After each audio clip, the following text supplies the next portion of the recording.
যখন দেশের মানুষ যানজট আর দূষণে দমবন্ধ হওয়া জীবনের সঙ্গী ভেবে নিয়েছিল, ঠিক তখনই এক অসাধারণ স্বপ্ন দেখালেন নোবেলজয়ী ডক্টর মোহাম্মদ ইউনুস।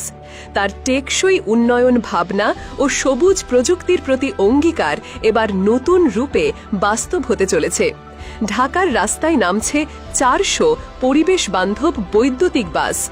বিশ্বব্যাংকের অর্থায়নে প্রায় 2,500 কোটি টাকার এই প্রকল্প শুরু হচ্ছে শীঘ্রই। দেশের গণপরিবহন খাতে এটি হবে এক অনন্য মাইলফলক।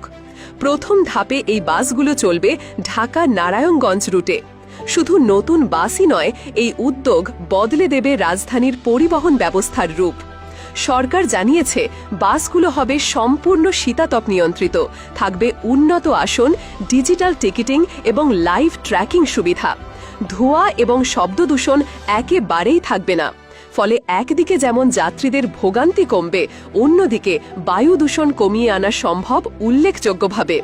বিশেষজ্ঞরা বলছেন, এই উদ্যোগে মূল প্রেরণা ছিলেন ডক্টর ইউনুস। দেশের মানুষের কাছে পরিচিত গ্রামীণ ব্যাংকের জনক হিসেবে, কিন্তু বিশ্বের কাছে তিনি পরিচিত একজন চিন্তাবিদ ও টেকসই উন্নয়নের দূত হিসেবে।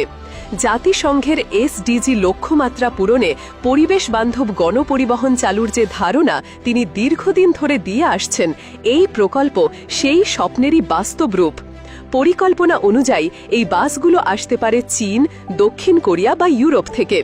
অতীতে ভারতের কিছু বাস টেকসই না হওয়ায় এবার ব্র্যান্ড নির্বাচনে নেওয়া হচ্ছে সর্বোচ্চ সতর্কতা।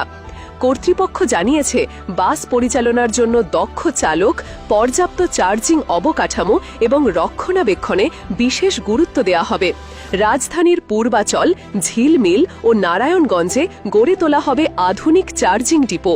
গঠন করা হবে 20টি মোবাইল নির্গমন পরীক্ষা ইউনিট এবং আপগ্রেড করা হবে যানবাহন পরিদর্শন কেন্দ্রগুলো। সংশ্লিষ্টরা মনে করছেন, এই প্রকল্প সফল হলে ঢাকার গণপরিবহন খাতে এক বৈপ্লবিক পরিবর্তন আসবে। মেট্রো রেলের পর এটি হবে শহরটির আরেকটি বড় অর্জন। জানা গেছে, চলতি বছরের আগস্টে চালকদের প্রশিক্ষণ শেষ হবে এবং 4টি রুটে ইভি বাস চালু করা হবে। 2030 সালের মধ্যে পুরো প্রকল্পের বাস্তবায়ন শেষ হবে। বিশ্বের অন্যান্য শহর ইতিমধ্যেই এমন রূপান্তরের মধ্য দিয়ে গেছে। চীনের শেনচেনে চলছে 17,000-এর বেশি ইলেকট্রিক বাস। ইউরোপ ও আমেরিকায়ও দ্রুতই পরিবেশ বান্ধব বাসের সংখ্যা বাড়ছে। এই উদ্যোগ ঢাকাকে সেই তালিকায় যুক্ত করবে। তবে এই প্রকল্প যেন শুধুমাত্র লোক দেখানো না হয়, সেদিকেও সতর্ক থাকতে বলছেন বিশেষজ্ঞরা। সঠিক রক্ষণাবেক্ষণ, ব্যাটারি ও পার্টসের সরবরাহ, দক্ষ জনবল সবকিছুই হতে হবে পরিকল্পিত। কারণ একটি মাত্র ব্যর্থতা পুরো প্রকল্পকে প্রশ্নবিদ্ধ করতে পারে।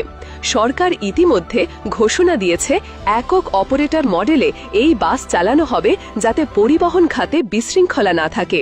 অবশেষে এই বাস শুধু একটি যানবাহন নয়, এটি ঢাকার মানুষের টেকসই উন্নয়নের স্বপ্ন, ইউনুসের দেখানো পথে পরিচ্ছন্ন ও মানবিক রাজধানী গড়ার দৃঢ় অঙ্গীকার।